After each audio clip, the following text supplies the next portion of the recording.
আজকে আমরা দেখব লোডাসের রিপিট ফাংশনটির কাজ। তো এখানে বলা হচ্ছে repeat the given string n Times. তো এখানে রিটার্ন দ্য রিপিটেড স্ট্রিং মানে এইখানে একটা অ্যাস্টারিক সাইন দেওয়া হয়েছে আর পরের আর্গুমেন্ট আকারে 3 দেওয়া হয়েছে, তাহলে সে 3বার অ্যাস্টারিক সাইন দিয়েছে। এখানে এবিসি আর এখানে পরের আর্গুমেন্ট আকারে 2 দেওয়া হয়েছে, সে এবিসি 2বার লিখেছে। এখানে এবিসি 0, সেজন্য এমটি স্ট্রিং। আমরা যদি আমাদের কোডে যাই, প্রথমে লোডাসটাকে ইম্পোর্ট করি।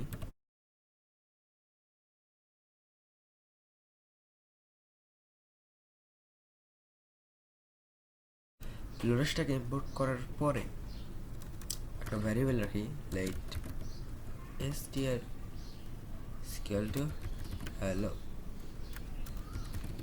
কনসোলে লক করব লোডাস ডট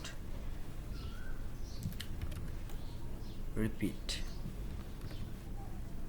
প্রথমে স্ট্রিং দিই, str রিপিট করবে 10 বার। টার্মিনালে যে আউটপুট দেখি,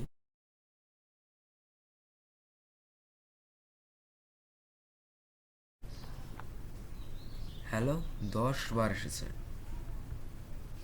তো এটা ছিল রিপিট ফাংশনের কাজ। তবে আমরা আরেকটা জিনিস দেখতে চাই, যে ইম্পোর্ট যে আমরা করলাম সেটা একটু ভিন্ন উপায়ে ইম্পোর্ট আমরা এই ভিডিওতেই দেখব।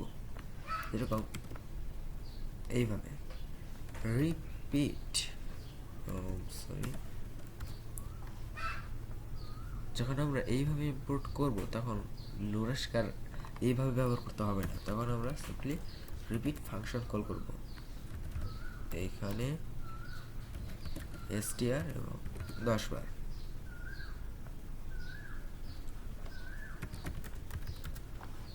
দেখুন হ্যালো 10 বার এসেছে।